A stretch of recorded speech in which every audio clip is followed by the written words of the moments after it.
Olá, boa noite. Estou aguardando a Fábia aqui para a gente iniciar a live sobre um tema indigesto, mas necessário. E hoje nós vamos abordar um caso em específico, que é o caso da morte da Nayara Paula. Caso que aconteceu aqui em Curitiba, no Paraná, e que suscita várias reflexões para todas nós mulheres. Então, estou aguardando só a Fábia chegar aqui para a gente iniciar esse bate-papo. Rafa, seja bem-vinda. Muito bom ter você aqui sempre. Vamos ver, só estou aguardando a Fábia.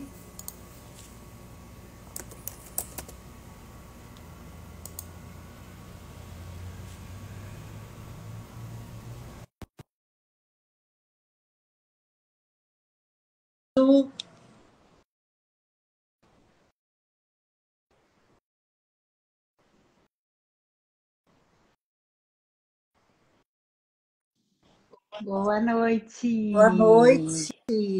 Boa noite, irmã. Boa noite a todos. Tudo bem? Tudo bem? Adorei esse batom. Gostou? Gostei. Bom, tô aqui, Fábio, já meio que falei, só iniciei para dizer que, né, o caso de hoje é um caso, um assunto Boa indigesto, noite, Rafa.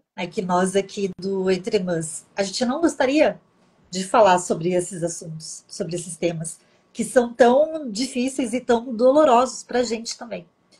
Mas uma das propostas do nosso canal é justamente a gente falar sobre os crimes que envolvem as mulheres, enfim, falar sobre comportamentos que indicam uma relação abusiva, para que a gente possa evitar que isso aconteça, que venham outras vítimas em relação a esse delito.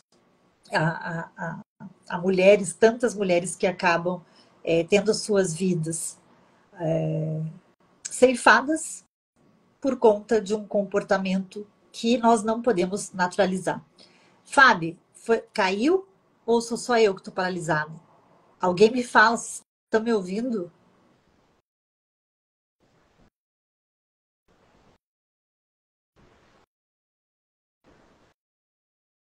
Hello?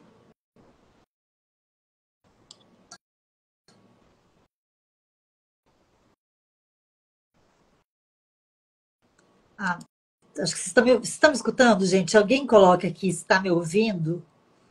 Foi a Fábio que caiu, então, né? Então vou esperar ela entrar.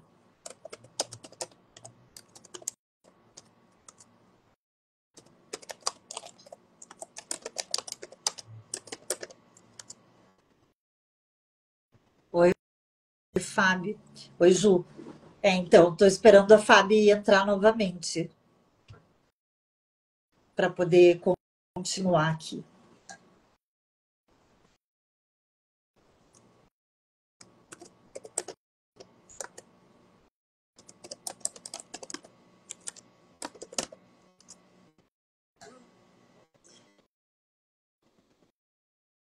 Fábio, você está conseguindo? Oi, Cris! Que bom que deu certo. Você conseguiu entrar. Sejam todas bem-vindas. Estou aguardando ver se a Fábio consegue entrar. E Neuri, seja muito bem-vinda aqui ao nosso canal. A gente está fazendo hoje a live pelo Instagram, mas eu vou pedir para você que nos siga no nosso perfil, no nosso canal lá no YouTube. Gente, eu não sei se a Fábio vai conseguir entrar, eu estou pensando em sair e entrar novamente, porque eu não estou achando a Fábio aqui. Mandei de novo o convite, mas para mim ela está congelada. Aê, voltou. Nossa, eu te ouvia, eu clicava para entrar na live e dava, não foi permitido, não foi permitido. Olha Pois, isso. eu juro que não era eu te bloqueando. Bom, Não, gente, não, era o Instagram que nem enviava. Não sei o que seguindo houve, aqui não. então, sejam bem-vindas todas vocês. Temos uma pessoa que está nos acompanhando e que teve contato, conheceu, não sei qual era o grau de conhecimento, se era colega, se era amiga, enfim, a Nayara.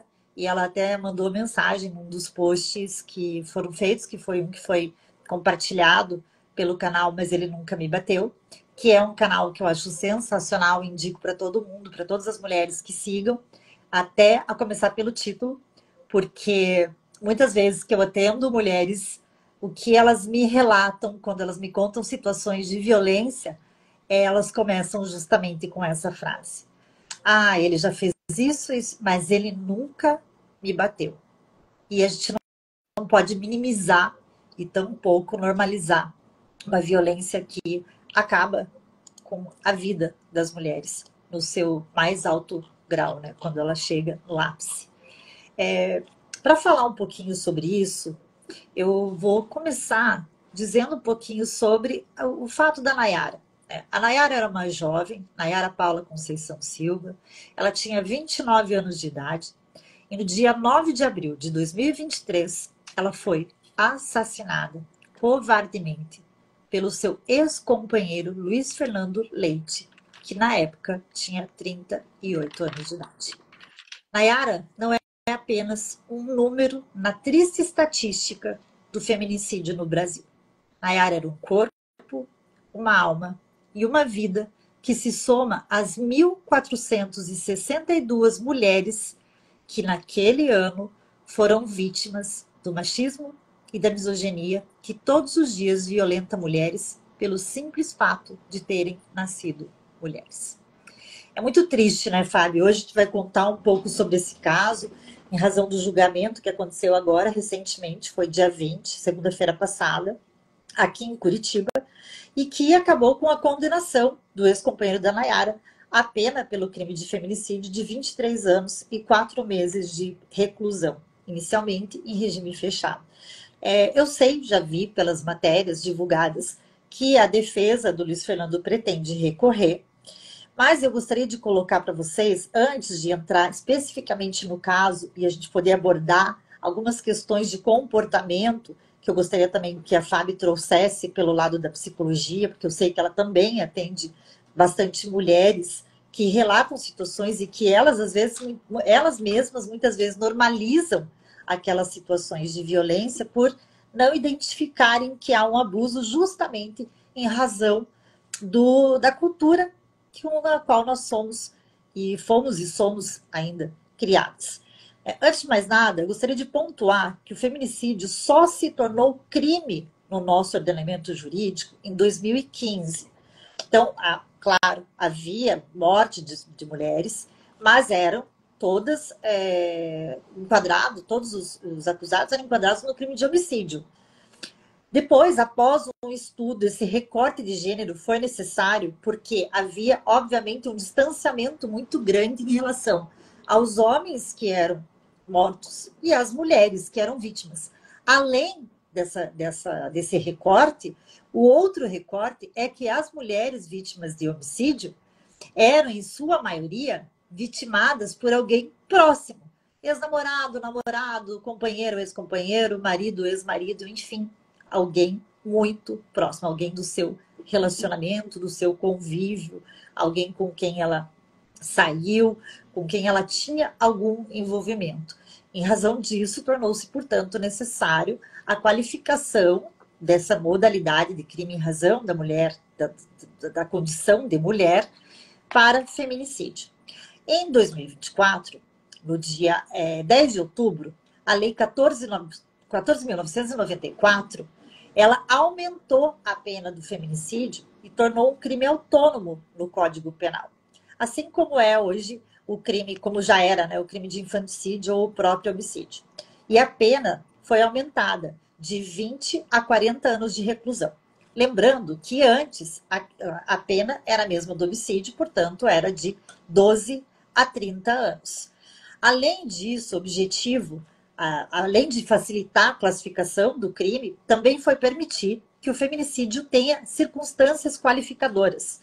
Então, de acordo com a lei, a pena será aumentada de 1/3, além dessa pena que eu coloquei ali, que seria o crime, a pena base que eles estipulam, que é mínimo de 20 anos, há um aumento se ela acontece em algumas condições, que são quando a mulher está gestante, quando é posterior ao parto, se a vítima é mãe ou se ela é responsável pela criança, quando for menor de 14 anos ou maior de 60 anos, com pessoa com deficiência ou com alguma doença degenerativa, se esse crime se dá na frente dos pais ou dos filhos da vítima. Oi, Sula, boa noite. Se o crime é em decorrência de descumprimento de medida protetiva, e aqui eu acho que é bem importante vocês se atentarem para essa questão, ou com emprego ainda de veneno, tortura, emboscada ou arma de uso restrito. Todas essas circunstâncias que eu citei, elas também são atribuídas àquele que participar do crime ou que for coautor. Bom, coloquei isso aqui para fazer uma breve introdução e agora a gente vai entrar no caso da Nayara. Eu passei para a Fábio também, para que ela tomasse conhecimento de como se deu, em que circunstâncias se deu e especialmente de como ele foi noticiado pelo ex-companheiro da Nayara. Fábio, não sei se você quer que eu continue contando um pouco da história dela, né, que agora eu vou entrar no dia dos fatos, ou se você quer você fazer essa parte. Fique à vontade. Eu acho que pode contar um pouco da história dela, Lu, porque você sabe melhor, mas eu quero falar aqui um pouquinho do que você tocou, do que você já falou, né? Sobre o contexto da mulher na nossa cultura, né? Por que não acontece com o homem, né? Esse tipo de crime, né? Ou assim, é muito mais comum acontecer com mulher. Porque a nossa cultura já nos coloca num papel de como se nós fôssemos mais, Objetos. não, mais fracas mesmo, sabe? No sentido fraca, não no sentido físico, mas no sentido emocional. Eu acho que essa vulnerabilidade, ela vem, na verdade, de uma questão cultural no sentido de colocar mesmo o homem como proprietário e a mulher como objeto. Eu acho que é uma Sim, coisificação aí da mulher, o que a coloca por si só como vulnerável. Não que a gente seja fraca ou não, mas acho que a gente fica vulnerável diante desse contexto patriarcal, né, que ainda envolve toda a nossa sociedade. e aqui eu quero fazer um recorte assim, porque é, esses crimes, eles acontecem, ou melhor, pessoas que têm comportamentos abusivos, eles buscam a vítima que se encontra nesse momento de vulnerabilidade. Então, não necessariamente é uma pessoa que ela tem algum problema, ela tem algum transtorno, ela tem. Não necessariamente, né? É, quando eu falo da vulnerabilidade é porque eles buscam exatamente atacar aquilo que eles veem que a pessoa é mais frágil, né? Então, dando esse suporte, né? Para mostrar, olha, você pode contar comigo, né? Inicialmente, eu tô aqui do teu lado, né? Então, a gente já falou algumas vezes aqui, né? Desse comportamento que traz como se fosse um príncipe encantado, né? Nossa, ele faz tudo por mim. Então, e também falando sobre essa questão mesmo, né, do príncipe encantado, quando a gente pensa no desenvolvimento da mulher também, os desenhos, né, todo o contexto ali que fala de você criar algo imaginário, aquele homem perfeito, né? Então, Eu penso, é bem isso, Fábio. Foi mais ou menos dentro dessa situação que a Nayara entrou nesse relacionamento. Então, a Nayara conheceu o seu algoz, o Luiz Fernando. Ela já tinha vivido um outro relacionamento, a Nayara já tinha sido casada, ficou por 8 anos nesse casamento.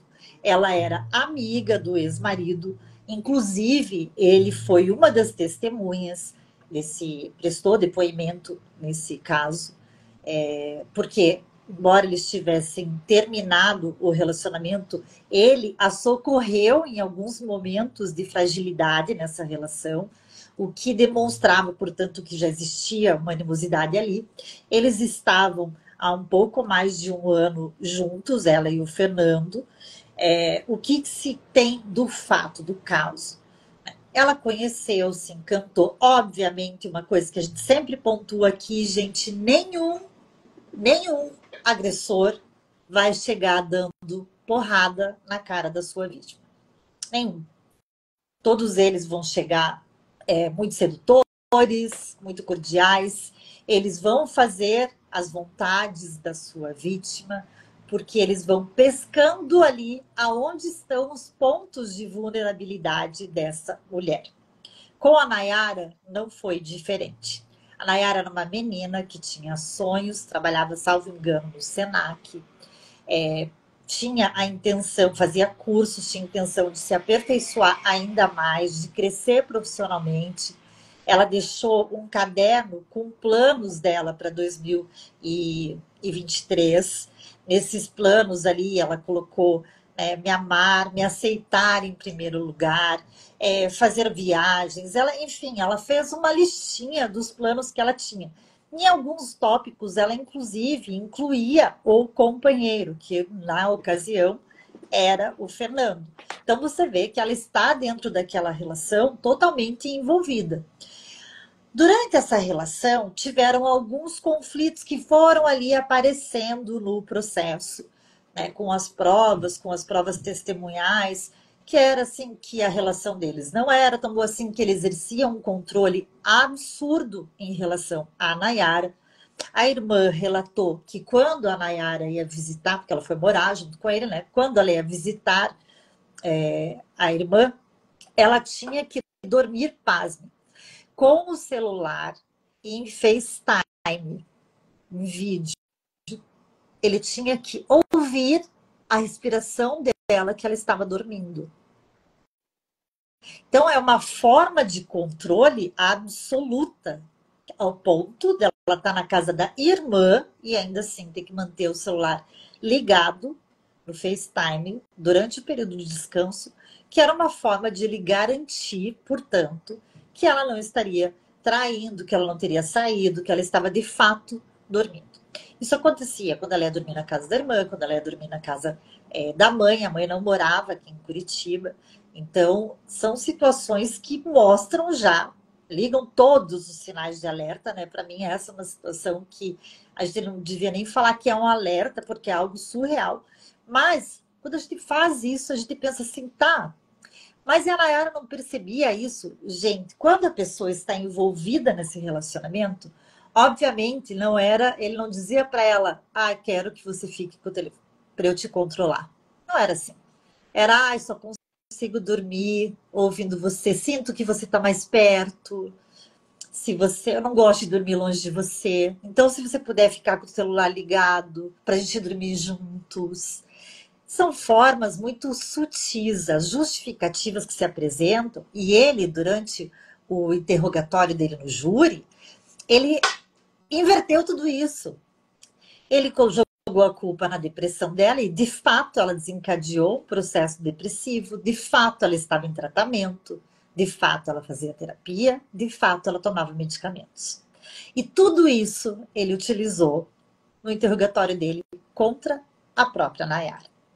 Então, isso, gente, eu coloco para vocês em forma de alerta, porque quando as mulheres me procuram, e creio que com a Fabiana isso aconteça, às vezes posterior, porque muitas chegam para mim e eu que encaminho para terapia, elas não percebem que o que ocasionou a ansiedade ou a depressão foi justamente o relacionamento abusivo.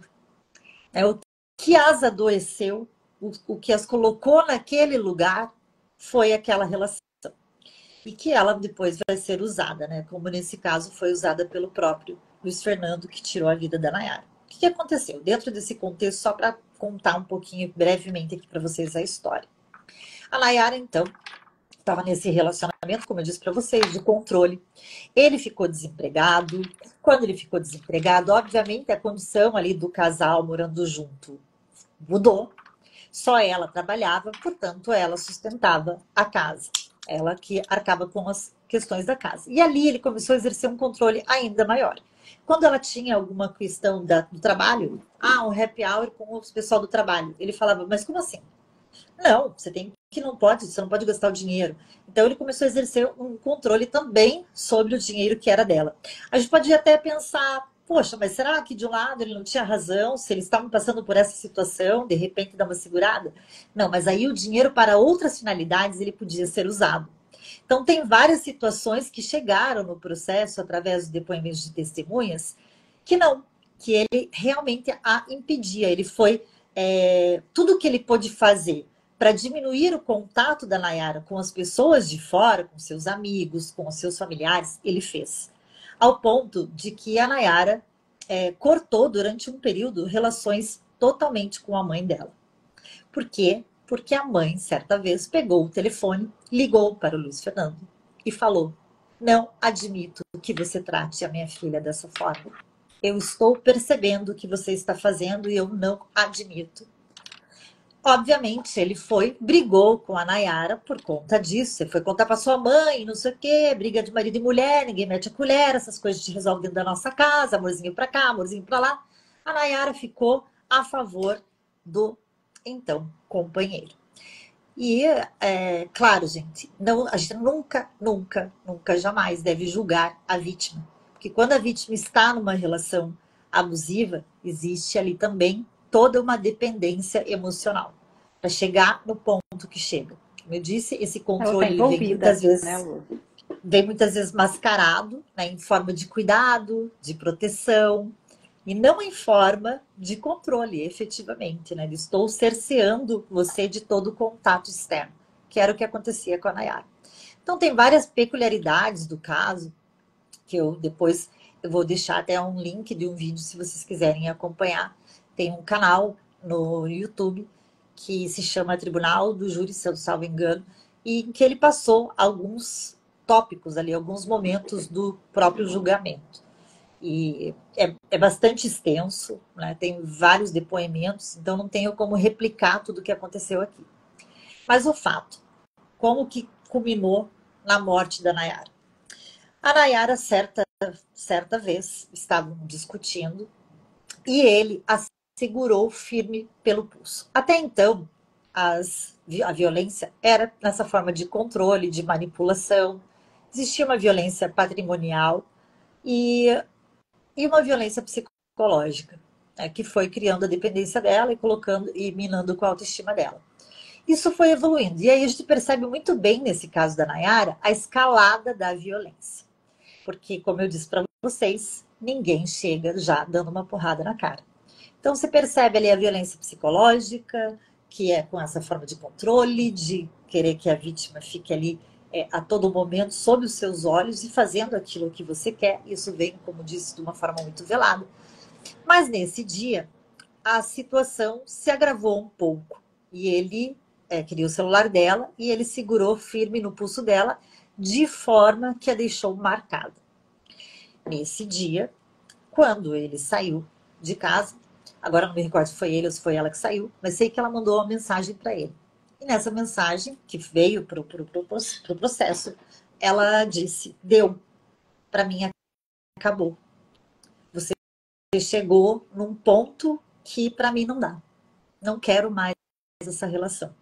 Não quero mais nem conversar sobre isso. Não quero mais discutir. Para mim, acabou. Só quero que você siga a sua vida e eu sigo a minha. Eu estou saindo de casa para que você possa retirar as suas coisas.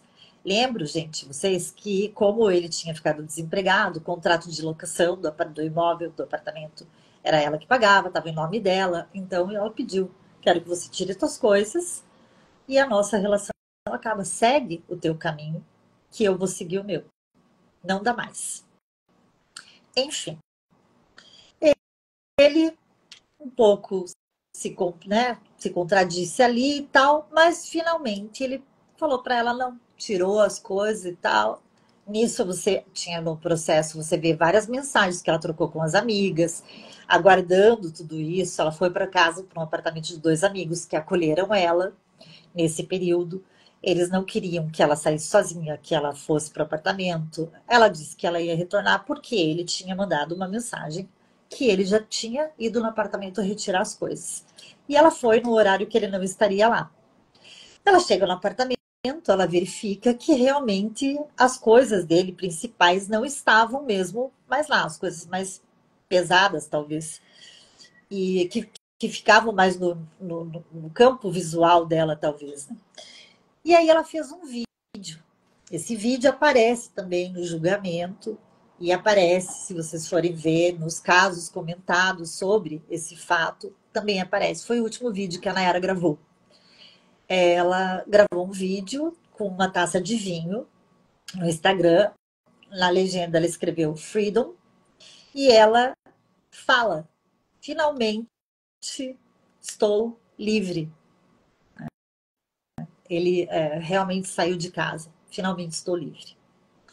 Então ali você vê, e ela tá com uma aparência super feliz, você vê uma leveza, ela tá com o vinho que ela ganhou de um amigo e tal, para comemorar a carta de alforria, né? Eu vou dizer para vocês que é mais do que sair de um relacionamento, né? Ali, nesse caso, com todo o controle que era exercido pelo Luiz Fernando, é uma carta de alforria. Então, aconteceu esse vídeo, provavelmente o Luiz Fernando assistiu, provavelmente não assistiu, né? Porque ele conta isso no julgamento. E aí, o que ele faz? Ele decide ir até o apartamento em que a Nayara estava. Aparece nas imagens ele chegando no apartamento, era por volta de meia-noite alguma coisa. Não sei dizer para vocês como ele entrou, se ele conseguiu entrar porque liberaram a portaria, porque já conheciam, afinal de contas ele morou lá, né? Não esqueçamos desse detalhe. Mas não sei por que ela abriu a porta, porque eu sei que, conforme informações da irmã, da mãe, dos amigos, ela tinha 2 trancas na porta, inclusive. Ela se sentia segura em razão até dessas trancas. Mas acredito que ele deve ter argumentado que só queria pegar alguma coisa. Enfim, e aqui fica mais um alerta, gente. Jamais subestime um abusador. Jamais. Jamais pense, mas isso ele não faria. Porque a gente não sabe aonde eles podem chegar e para um abusador não existe limite. Nesse caso, então, a Nayara abriu a porta.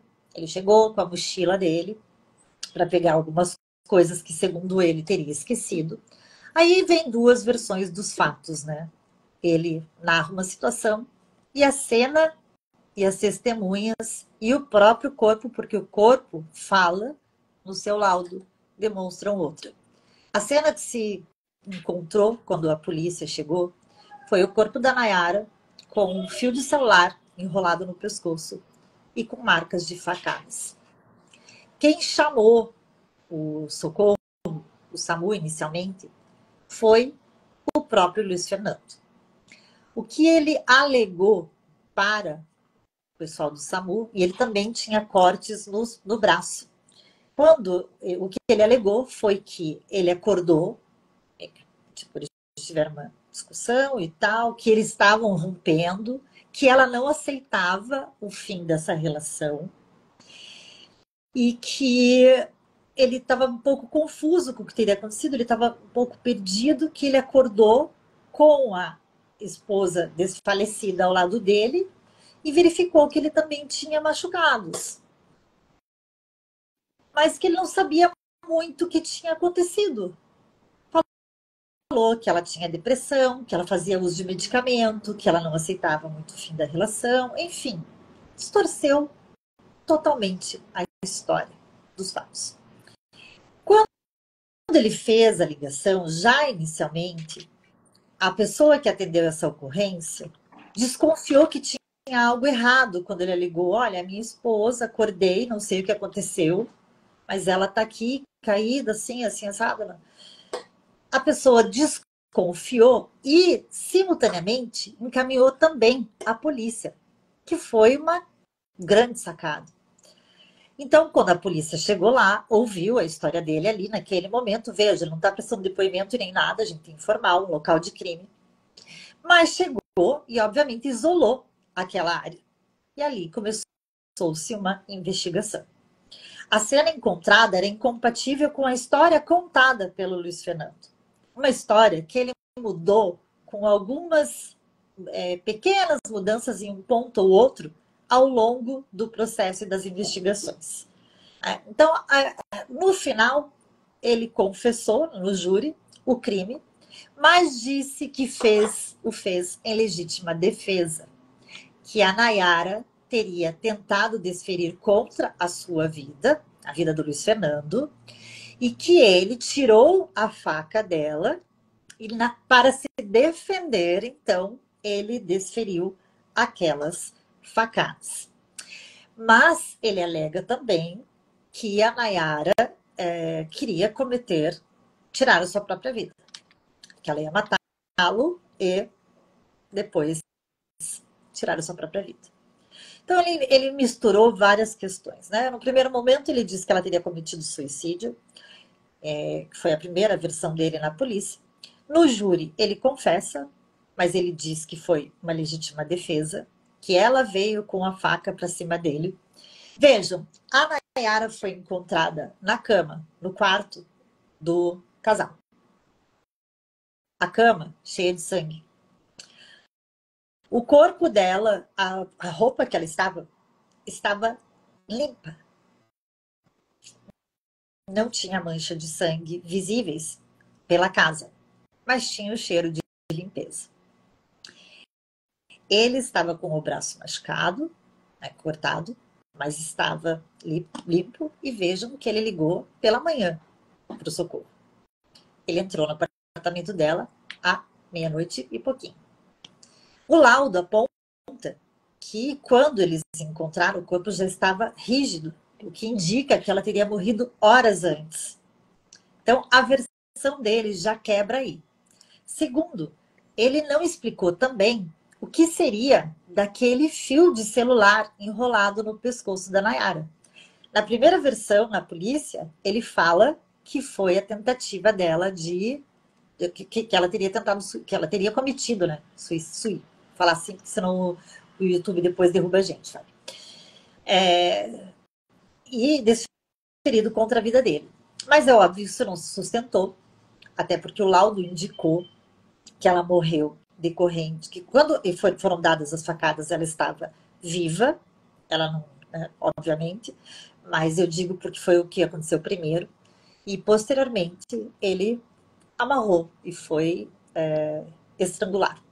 Agora eu vou falar uma coisa para vocês que é bem técnica, Fábio, se você me permite, que é a diferença entre enforcamento, estrangulamento e como é que é? Em todos eles você tem uma asfixia. Todos eles há uma restrição da respiração. Todos eles. Mas há uma diferença. O enforcamento, ele não existe a causa mecânica, não existe o uso das mãos quando há o enforcamento. Não existe a mão. É algo externo. É um pano, uma corda, enfim. E quando há um enforcamento, o próprio peso do corpo é que faz com que a corda, ou o que estiver amarrado, pressione no pescoço. Então há uma pressão. Por isso é que a perícia consegue diferenciar e descartar algumas hipóteses de suicídio. Suicídio, não pode falar, mas agora já falei. O estrangulamento e a esganadura, que são outras duas modalidades, ocorrem de forma diferente. O estrangulamento, ele também ocorre por algo externo, por algum pano, alguma corda, alguma coisa. Mas, para esse caso, precisa ter uma força, uma pressão daquele objeto. Então, portanto, a pessoa tem que puxar aquilo com muita força para que ocorra. E a esganadura exige as mãos, a pressão das mãos. Então, de cara, foi descartado pelo laudo o enforcamento, que tirou essa hipótese que ele tinha levantado do suicídio. Bom, eu meio que contextualizei, não sei se ficou alguma dúvida em relação ao dia do fato, ao que ocorreu e ao que ele trouxe. Essas provas, elas foram caindo durante essas questões, essa narrativa que ele trouxe foi caindo durante as investigações e, obviamente, tanto que ele restou condenado. Mas ele no júri, como viu que não ia ter muita outra saída, né? Não ia sustentar aquela tese de que ela teria tentado contra a própria vida e também ido para cima dele, e ele pegou e alegou que ela foi primeiro para cima dele e depois ele se defendeu e por isso é que ele desviou as facadas. Obviamente ele chorou, ele fez o maior auê, ele também disse que ela era dependente, que ele estava pressionado, que ele não sabia o que fazer, que ele inclusive contava com a ajuda pedia ajuda para a família dela, porque ele tinha que cuidar de uma pessoa que estava deprimida e que ela é que pedia para ele ficar com ela no telefone até que ela dormisse, porque ela tinha ansiedade, ela tinha depressão. Mas vejam, ela estava visitando a irmã, ela não estava sozinha em casa. E a irmã traz uma versão completamente diferente, da mesma forma que os amigos e que a mãe da vítima. Então a gente vê aí todo um contexto de uma manipulação. Quando aconteceu essa separação, ele chegou a ligar para familiares pedindo se poderia ficar na casa deles. Uma foi a avó, o outro foi o tio. Nenhum deles quis ele em casa. Por que será? Porque ele devia ser muito bonzinho. Inclusive o tio chegou a ligar para Nayara e falar: Nayara, se você precisar de qualquer coisa, pode falar comigo. Isso está provado lá no processo. Aí que ele daí manda uma mensagem pro tio e fala: tipo, você é bem FDP, né? Tipo, ajudar a família que é bom nada. Mas não se preocupe, isso não vai ficar assim. Então, você vê todo o perfil dele, narcísico e já de manipulação e tudo mais. Não sei efetivamente o que vai acontecer com esse recurso. Espero, honestamente, que ele cumpra com todo o período de pena, que esse recurso seja desprovido. Eu também achei a pena baixa, para ser muito sincera com vocês, foram 23 anos e 4 meses. Mas aí eu lembrei que o fato ocorreu antes da reforma dessa lei de 2024, que aumentou a pena de feminicídio de 20 a 40. Então, era quando era ainda de 12 a 30. Considerando que na época era de 12 a 30, aí teve a qualificadora, que foi um recurso que impossibilitou a defesa da vítima, até entendo que foi uma pena razoável. Posteriormente também, é importante colocar isso porque é um trabalho da polícia que foi fenomenal e que para quem nos assistir, ou mesmo posteriormente, se tiver algum operador aqui do direito que trabalhe com isso, com perícia, com delegacia, etc e tal, vou dizer que é essencial esse trabalho, tanto para a defesa quanto para a acusação. Porque quando há um processo que não é bem investigado, fica difícil, tanto para você fazer um trabalho quanto por outro. E eu falo aqui na qualidade de advogada, porque às vezes eu estou do outro lado. Não no caso do feminicídio, porque aí realmente os meus princípios me impedem de defender um homem que matou uma mulher pelo fato dela ser mulher. Mas coloco isso porque nesse caso eles trabalharam com luminol, que é algo que talvez vocês já tenham assistido até nessa série CSI, enfim, e que o luminol, mesmo que ele tenha limpado a cena do crime, que foi o que aconteceu, o luminol detectou que tinha marcas de sangue do quarto até o banheiro. Então mostram que ele tomou banho e depois foi dormir do lado do corpo morto da Nayara. Isso mostra o perfil de um abusador, de um narcisista. Quando a gente fala isso, quando vocês assistem ao interrogatório dele, eu falei, gente, mais um pouco você chora junto com a pessoa. E tudo isso eu achei interessante, não sei se acho que o Júlia Fábio não chegou a ver, acho que ela viu mais a reportagem. Eu achei interessante porque aborda aspectos do comportamento humano que são importantes a gente discutir aqui no nosso tema, que além eu trouxe o caso da Nayara, porque foi um caso que me impactou bastante, mas para a gente trocar sobre essa questão da relação abusiva, porque qualquer uma de nós está sujeita a entrar numa relação dessa. E para que a gente identifique os primeiros sinais. Além do caso da Nayara, que trouxe por conta do julgamento dessa semana, essa semana, agora, domingo, teve um caso que é uma cidade do Rio de Janeiro, que se chama Belfort Roxo, em que uma personal de 30 anos, chamada Elinês Silva, foi morta por asfixia mecânica, segundo o laudo. E o suspeito, e aqui eu não posso falar em condenado, porque aconteceu agora o fato, né? Suspeito, mas ele está preso, uma prisão temporária decretada, é o marido dela, que também é personal trainer. Veja, o que ele alegou também foi ele que ligou para a portaria e que chamou a emergência. E o que ele alegou foi que ela tentou contra a própria vida. Outro caso que eu queria trazer aqui, e até porque o irmão dela tem um canal, se chama Justiça por Carol, e ele nos segue, talvez ele venha depois aqui assistir. É o caso da Carol Magalhães, que era uma advogada de Belo Horizonte, Minas Gerais, que em 2022, dia 8 de junho, ela, quando tinha 40 anos, caiu do 8º andar do apartamento em que ela morava. E você vê algumas cenas que estão aí na mídia e tudo mais. Eu não tive acesso, até porque esse processo ainda está rolando, não teve julgamento. Mas o acusado, que também é um advogado, Raul Rodrigues Costa Lages, até o momento que eu tinha lido, ele estava respondendo ao processo em liberdade, mas há indícios bastante fortes de que ele seria o autor desse delito. O que ele contou foi que ela teria tirado a própria vida. Eu trouxe esses casos e esses outros dois que eu não posso adentrar profundamente neles, porque ainda não foram a julgamento, e aí eu fico um pouco mais limitada, até para não atrapalhar o trabalho dos advogados, para colocar para vocês que, infelizmente, isso é mais comum do que a gente imagina. Os dados mostram isso para a gente, as estatísticas mostram isso para a gente. Então, para que a gente não ignore, e aí eu vou passar já para você, Fábio, mas para que a gente não ignore que o nosso país, infelizmente, é o 5º país no mundo que mais mata mulheres. A Sula colocou, eu acho que mais de 50% das mulheres vivem em relacionamentos abusivos.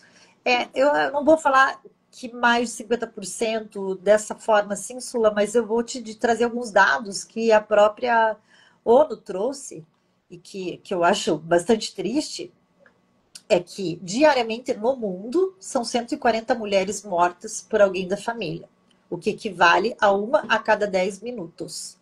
Os dados constam de um relatório da ONU. No Brasil, a cada 6 horas é registrado um assassinato de mulher. E outra coisa que eu acho importante colocar, gente, é que há também uma subnotificação em relação a esses dados. Ah, como assim?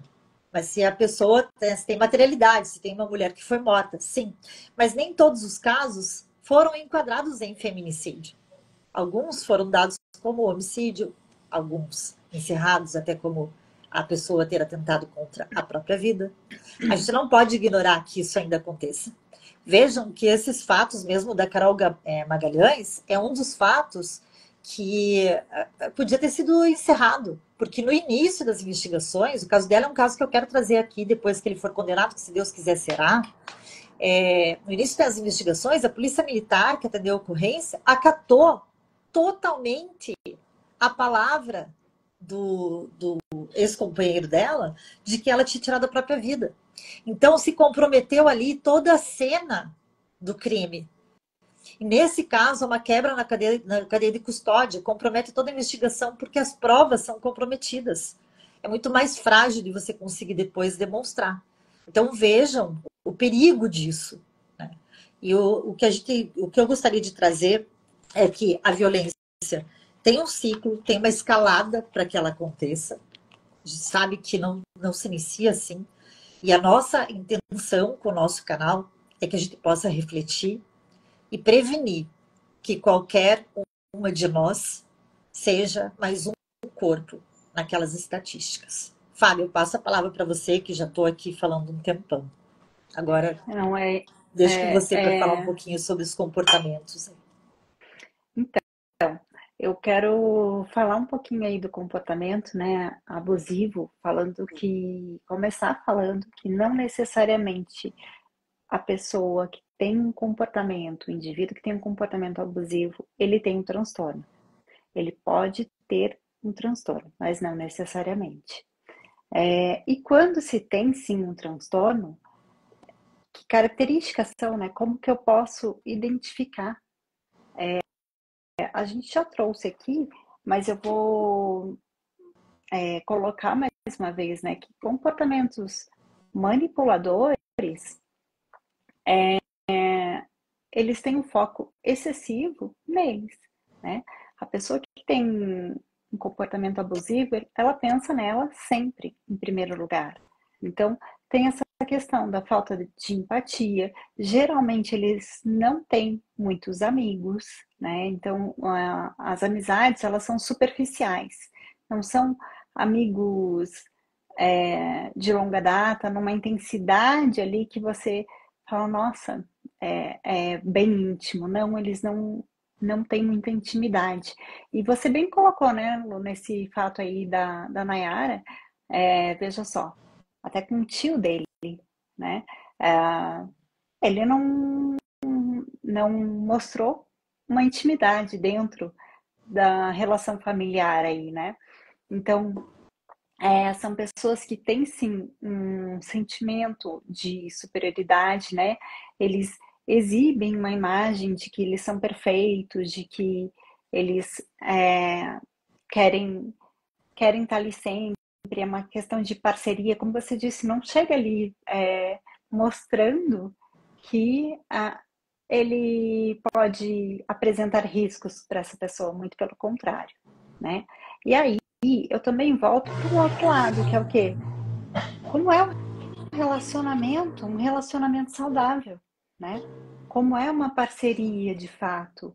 Quando você está dentro de uma relação saudável, você busca minar todas as capacidades desse indivíduo, né?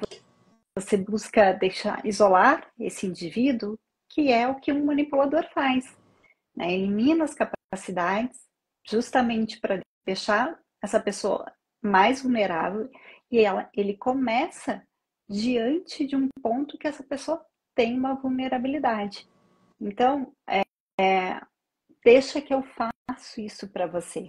E eu acho que é interessante, Fábio, porque às vezes não é que a pessoa tem essa, às vezes você está passando por um momento de vulnerabilidade, né? Você Exatamente. está num momento de carência, teve uma perda de um familiar, teve algo Exatamente. significativo, perdeu um emprego, enfim, está atravessando um período que a Um deixa momento difícil, mais mais vulnerável. vulnerável. É. Exato. Então, não necessariamente é, essa pessoa ela tem a vítima tem um comportamento de se relacionar com pessoas que são abusivas, não necessariamente, né? Então, algumas vezes ela se relaciona com pessoas com comportamentos abusivos justamente porque ele a encontra no momento de vulnerabilidade. E aí envolve essa questão da conquista, né? E quando você estava falando, ele é tão envolvente, é bem isso, não tem. Como que ela não vê? Como que alguém se relaciona com, com um indivíduo que fala, olha, mantém o celular, a câmera ligada, né? Pode me corrigir se eu estiver falando errado aqui, mas quando eu estava ouvindo o caso, até quando iam pessoas para casa dela, para que ele acreditasse que ela estava sozinha, né? É óbvio que não dizendo, olha, para eu ter certeza de que você está sozinha, mas para eu ter certeza de que você está bem, de que está tudo certo, de que você não corre risco nenhum, eu vou pedir para que você fique com a câmera ligada. Ele fazia isso e assim, tem algumas questões que eu acho que é importante abordar, Fábio, especialmente pela questão do ciclo da violência, que o irmão dele, que foi o familiar dele que prestou depoimento pela defesa, ele argumentou que os pais se divorciaram, eles eram crianças, enfim, e que o pai batia muito na mãe, que existia ali um comportamento de violência em relação ao contexto familiar, ele foi morar com a avó, enfim, mas acredito que, é claro, daí tem várias questões que o irmão coloca que de verdade eu não acredito, porque o irmão mesmo diz, embora tenha falado muito que ele não é aquele monstro todo que a mídia estava pintando, o irmão foi perguntado se ele tinha visitado o Luiz Fernando durante todo esse período, né, em que ele está preso. E ele não foi nenhuma vez, porque ele não quer ter contato com esse lugar. Eu falei, gente, se é um familiar teu, e se você acredita que ele é inocente, que ele está preso injustamente, você não vai frequentar esse lugar. A avó, que também é outra familiar, que segundo o irmão, né, se importa muito com ele, mas nunca foi visitar, porque ela é idosa. Então, essas questões familiares, elas já mostram que tem algo que não fecha nessa história. E o que eu vejo é que ele, com a manipulação dele, ele também mostrava para Nayara, tipo, que ela era tudo para ele. Tem um vídeo que aparece dele até, que ele filma, e ele colocou isso nas redes sociais, acho que foi, dizendo assim, tipo, ela acabou comigo, enquanto ela tá lá feliz, eu tô aqui, destruído, acabado. E aí eu falei, como é contraditório com o discurso dele de que ela não aceitava o fim da relação, né? Parece que no final ele confessou, parece não, né? Ele confessou para ser reduzida a Confessou, pena, né? ele Com a confessou, finalidade de que mas que agiu em legítima defesa. E, sim, obviamente, ele fez isso para que tivesse uma redução aí a pena. na pena por conta dessa confissão. Mas o fato é que foi um caso que ele mexeu bastante assim comigo, olhando todos os detalhes, alguns detalhes do caso, pelo perfil do característico, né, de um abusador, no sentido de que essa escalada da violência, muito embora ele não conseguiu prosseguir na violência física por mais tempo, porque quando ele deu aquela pegada no pulso foi quando ela rompeu, né? Quando ele encostou então ali nela, que foi para violência física, ela rompeu a relação. E dali já houve o salto para a morte. Porque se não houvesse, se ela não tivesse rompido, possivelmente essas agressões físicas elas continuariam. O fim a gente Iriam já sabe qual aumentando. seria, né? Mas ela teria provavelmente um período ainda de mais incidência dessa violência física. E o que eu quero colocar aqui, Lu, a Sula colocou, né, que aqui em Pernambuco quase todo dia saem notícias de mulheres mortas. É, é uma questão da normatização aí de alguns comportamentos que não são normais, né?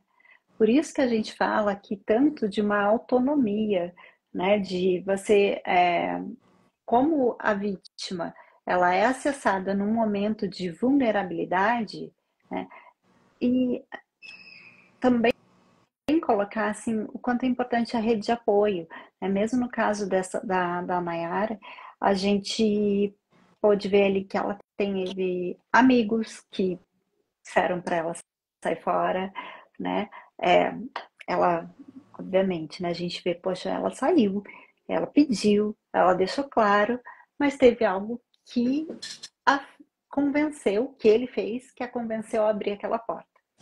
É, Então, e que a gente já imagina até, né, Fábio? Porque, como eu vejo, não era um desconhecido, não não, existia uma agressão física que era cotidiana, né? É, então, eu acredito que ela confiou que ia ser mais do mesmo. Né? Que se eu vou colocar houvesse assim, algo diferente, ia ser mais do mesmo, no sentido, ele vai pedir para voltar, ele vai chorar, vai falar que vai mudar, vai não sei o quê, eu vou dizer que não, não sei, mas o que ela não sabia é que a hora que ela batesse o pé de que não, a coisa podia ser diferente. E o que eu penso que aconteceu, Fábio, aquele detalhe, eu não me recordo de ter ouvido ele no júri com tanta veemência, mas foi algo que me chamou muita atenção. O detalhe da roupa dela tá limpa. Porque isso indica que, como ela levou facada, não tinha sangue na roupa, isso indica que ele trocou a roupa, mas como não encontraram uma roupa manchada de sangue, e como ela estava na cama, me leva a acreditar que ele tenha arrastado essa mulher para o quarto e tentado uma relação sexual não consentida. E aí começou tudo. Me leva a acreditar muito nisso, porque o fato é que ela morreu na cama. Ele depois levantou, isso depois o Luminol mostrou, né? Ele levantou, foi pro banheiro, se lavou e tudo mais. E ela quando ela foi encontrada, ela estava com uma camiseta preta. Mas essa camiseta não tinha sinal de sangue. Então, demonstra. E além do que, ela tinha sangue nas mãos, o que mostra que existiu um ato de defesa. Então, ali o que eu vejo é que isso não chegou, como eu falei para vocês, não chegou a ser, ele não foi sequer acusado por isso, né, por uma tentativa de estupro, mas eu acredito que isso possa ter acontecido pelo modo como a situação se deu e pelo que se averigou na investigação. A Jana perguntou se ela chegou a pedir medidas protetivas. Não, ela não pediu medidas protetivas. Jana, ela não pediu porque veja, eles moravam ali. Quando teve essa situação, essa discussão que ele pegou forte no pulso, ela saiu de casa. Ela foi para casa de amigos e foi quando ela rompeu com a relação e pediu para que ele tirasse todas as coisas dele e que ele não entraria mais lá. E aí foi o que ele fez. Ele tirou realmente as coisas, ele mandou a mensagem para ela, tudo isso aparece no processo. Falou, não, pode ficar tranquilo, já tirei tudo, pode voltar sossegada, segue teu caminho e tal, não, vou seguir o meu. Ele fez toda uma construção narrativa que a convenceu daquilo. Tanto que quando ela resolveu voltar, os amigos falaram, mas você vai sozinha? Não quer que a gente vá? Ela falou, não tem problema, porque tem 2 trancas na porta, ele não vai poder entrar. Então, tipo, ele tinha deixado a chave. Ela realmente ficou confiante dessa situação. E se a gente for pensar, dá para entender muito a Nayara, assim. Ela não queria prejudicá-lo, ele estava, eu não sei se acho que ele estava começando um trabalho novo, ela não queria prejudicá-lo no trabalho, não era alguém que ela odiava, ela só não queria mais a relação. E ela dizia isso nos bilhetes, ali, nas mensagens que ela trocou com ele. Tipo, não te quero mal, foi bom enquanto durou, mas não quero brigar mais, eu não quero mais conversar sobre isso. Ponto final. Você chegou no limite que não dá mais para ultrapassar. Segue a tua vida e eu sigo a minha. Só que quando ela postou o vídeo lá, tomando o vinho da Liberdade, eu acho que aquilo também deu uma virada nele, sabe? Acho que foi um gatilho para ele que já era, né, um narcisista, que exercia todo um controle. Eu acho que ali cutucou ele para tipo, como assim? Pera lá, essa mulher porque aí agora que vai. mexeu, né? Eu acho Mexeu que com o ego ali dele. cutucou tanto foi a partir dali que ele foi, né? Foi encontrada também na cena do crime ali. Tinha uma garrafa de vinho, que aí algumas pessoas cogitaram, pode ser que eles tenham bebido. Não é que eles tenham bebido antes. Ela estava tomando vinho. Ela fez um vídeo com a taça de vinho na mão. Né? Então não era um vinho para ele, não era um vinho para o casal. Era um vinho que ela estava tomando na casa dela, comemorando a liberdade. A Jana, entendi, embora as medidas protetivas não impedem ela de cometer o crime. Não impede. Com certeza. Foi um gatilho, também acho, Jana. E não impede. A gente sabe que medida protetiva, embora seja bastante importante, reforço, é necessário. Precisamos das medidas protetivas. Mas precisamos também que o sistema de justiça nos confira não só a medida protetiva, mas um meio de fiscalizar o efetivo cumprimento dessas medidas. Né? Porque eu vi um caso agora recentemente também de uma pessoa que tinha 26 pedidos de medida protetiva.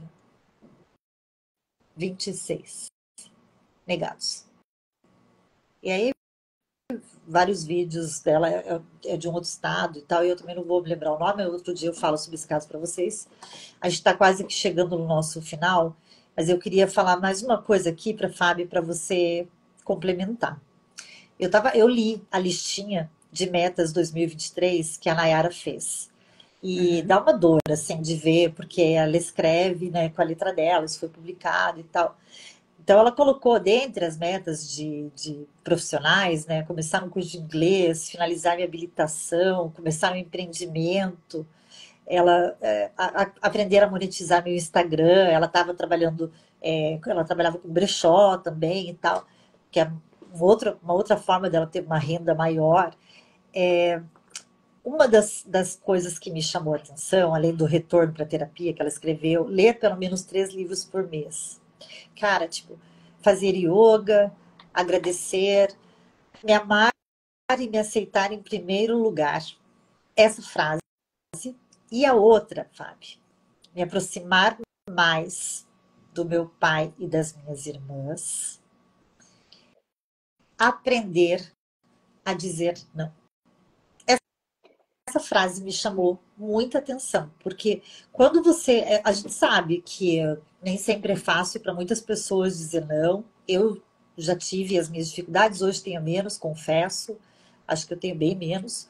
Mas quando ela coloca isso num papel como uma meta no ano, mostra já uma dificuldade muito grande de colocar os limites. Exato. Fala da falta de limites. Fala aí também, né, dela de uma baixa autoestima, né? Porque ela não se coloca em primeiro lugar aí, né? E quando a gente fala disso, a gente. Eu não estou falando aqui de um comportamento egoísta, mas estou falando de um comportamento de uma pessoa saudável. Quando eu me dou para o outro, eu escolho me doar para o outro, né? Então, por isso que fala bastante da autonomia, das capacidades. Ela ainda é um caso onde a gente vê que, por exemplo, não tinha questão financeira aí envolvida, Sim, né? por Em parte dela, muitos, né?